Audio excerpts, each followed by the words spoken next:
Spider-Man 3. Oh, shit. It's, the difference between, coming from 1 and 2 and then jumping to 3 is pretty crazy. I'm not gonna lie. It's wild. Just big drop off, right? So, Yeah. first of all, I'll say this.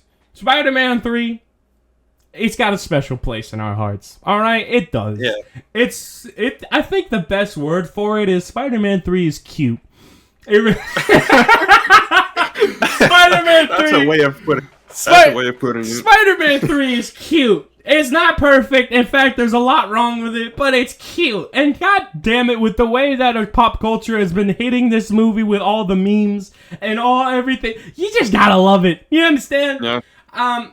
Spider-Man 3 is a film that suffers heavily by the fact that Sam Raimi never actually finished the script and was forced, or he was writing it while they were filming. Right. Which is crazy. And he was forced to add a character that he never wanted to add in the first place. And guess who that character was? Not a small little side character, not a little addition, not an Easter egg, not a cameo. Venom! the main antagonist was a last-minute addition to the film. So, Crazy. I have a lot. But you know what? I'll give him this. Go ahead. It might have been last minute, but I don't think it's terrible.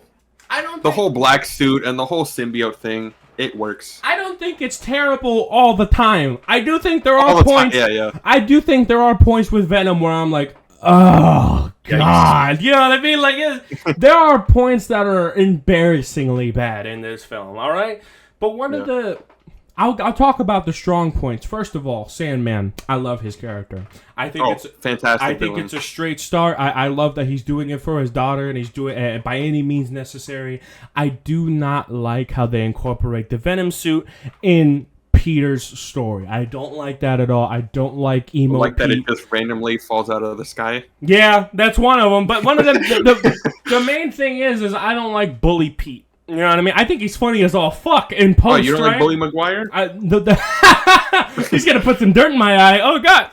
Yeah, he is gonna put. You can't say that shit, bro. He's funny as hell to watch, but I really do think that like the fight in the Metro system where he supposedly killed Sandman, like those he parts. definitely tried to. Yeah, those parts are literally some of the weakest parts in the film. You know what I mean? One thing I do want to say is that, one thing I do want to say is that even though this script was rushed, I still think that Sam Raimi pulled off a decent watch here. It was a fun watch, had some really good comedic moments, and of course Sam Raimi's style has always been the best when it comes to Spider-Man.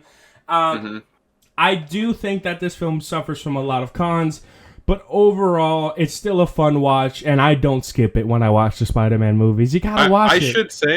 I should say, I personally love every Spider-Man movie differently. In different ways, right? I don't hate any of them. I love all of them, and some are different. Like some got their quirks, like Spider-Man 3, but I'll still sit down and watch it and have a good fucking time.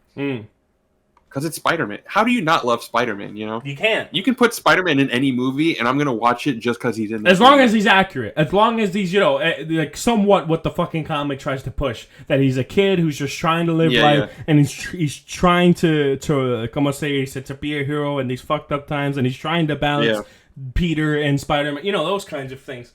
Yeah, it's a simple character, really. Spider-Man 3 follows that trend, although there are some really ridiculous moments, and it's not exactly a perfect film. It's got a lot of issues, and you can tell that some of the antagonist stuff, Eddie Brock, is extremely rushed, and unfortunately, that's the detriment to the film.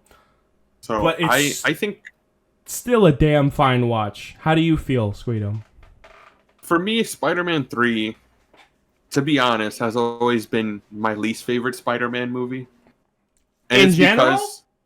In general. Wow. Damn. Really? Yeah. Okay. It's always at the bottom. If I were to put all the Spider-Man movies in a list, Spider-Man 3 is always at the bottom for me personally. Because for me, it's also the hardest one to rewatch. I would rewatch it often if I were to just go through the whole trilogy. Because you can't skip Spider-Man 3. It's still a fun movie. But I think the flaws of the movie bring it down a lot more than the positives lift it up, if you know what I mean. Because there's still some good shit going for it. I mean, it's a continuation from Spider-Man 2. You know, we still have all the characters, and all the characters are still being expanded upon.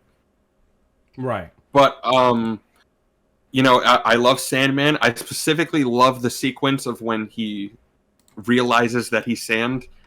That little scene, that CGI scene of just him, I guess, trying to stand up. It's so fucking good. The music is beautiful. The score, the theme song for the Black Suit Spider-Man and for Venom is really fucking good. Topher Grace really brings the movie down. I do like what Sam Raimi tried to do with having him be like a negative Peter Parker. They're kind of the same character, but Eddie Brock is just on the opposite end of the spectrum. Peter's nice to everybody. Eddie Brock is just a dickhead who only thinks for himself. There's a lot that I like, but I think there's more that I don't really like. And it's really long. There's more wrong with the film than there is right. And I feel like the biggest influence of that is the symbiotic suit. It really sucks that Sony had to rush Sam Raimi, man. If Sam Raimi was given an adequate... he blames himself, unfortunately, but I don't think he should. No. I think that he should blame Sony for not giving him enough time to craft a film that was guaranteed to be successful because of the previous two. It was gonna make bank regardless, Sony. What are you doing? It's ridiculous. Yeah. And they were already making Amazing Spider-Man 1, which is also ridiculous. What's up? Yeah. And, you know, we mention Venom a lot when we bring up the fault of this movie, but I think we're forgetting to point out the whole amnesia storyline with Harry Osborn was pretty shit, too. Yeah. The whole thing of him losing his memory and all of a sudden it's just like, oh, what happened in the last movie? Doesn't matter. All he knows is just that his father's dead. That's it. You brought this up in the last conversation we had, and I want to bring it up again. The fact that Harry goes from the end of Spider-Man 2 saying, no, I don't want to kill my best friend, to the beginning of Spider-Man 3 immediately trying to kill his best friend. It makes no sense. Why? Yeah. The payoff for Harry Osborn's arc is really good, but everything leading up to it doesn't work. Yes. In my opinion. I don't like it. It should have been built up over a fourth film. And the thing is, it's not that I dislike Harry's character. I really like Harry as a character. His storyline was just hella rushed. He got kind of the worst end of it out of all the characters, I would say. Which is wild. Yeah. And it should have been more of a build up to him becoming the new Goblin rather than just starting the movie with him being the new Goblin. It doesn't work. It doesn't fucking work. It's like Sam Raimi was forced to tie everything up in 3 when you can tell that he wanted to make a fourth. I think that was what his plan was, that he wanted to make a fourth one and have that be the film, but then it got canceled, didn't it? Yeah. So he was still working on 4, but it wasn't really going anywhere. Mm-hmm. And so in the background, Sony was slowly working on a reboot, which was The Amazing Spider-Man. And then at one point, apparently Sam just gave a call to Sony and just told them, just go ahead with the reboot. So it's honestly sad because I would have loved to see where they went with Spider-Man 4. And I think that, I think people claim Spider-Man 3 is worse than it is. It's really not that bad. Not. It's not a horrible film. It's just not on the level of 1 and 2. Yeah, and it sucks because it's a really high bar that Spider-Man 1 and 2 set. That Spider-Man 3, in a way, was never really going to reach no matter what it did. Of course. But, a lot of people don't really think that way. A lot of people think, just like, it's just bad. It's slightly worst movie ever made. Oh my god. Like, for example, Dark Souls enjoyers. People hate Dark Souls 2, and I have no reason to think why the fuck they hate it so much. They can prefer the other ones, but they can't just hate Dark Souls 2 because Dark Souls 2 replicates a lot from the other Dark Souls entries. So it makes no sense how you can hate Dark Souls 2 but love the other ones. You can prefer the other ones, but you can't hate Dark Souls 2. That don't make no sense. People who say Dark Souls 2 is a bad game, I don't understand you. If you like the other ones, I don't understand you. And it's the same thing with this, is that if there is a lesser than entry in the entire series, then that's just a bad movie. That's the black sheep. Instead of saying, you know what, I prefer the other films, but this one's pretty good too. This one was okay. Yeah. It wasn't bad at all. It just had more issues. That's it. It did, yeah. And it is my least favorite Spider-Man movie, but I think personally I would put it in C tier.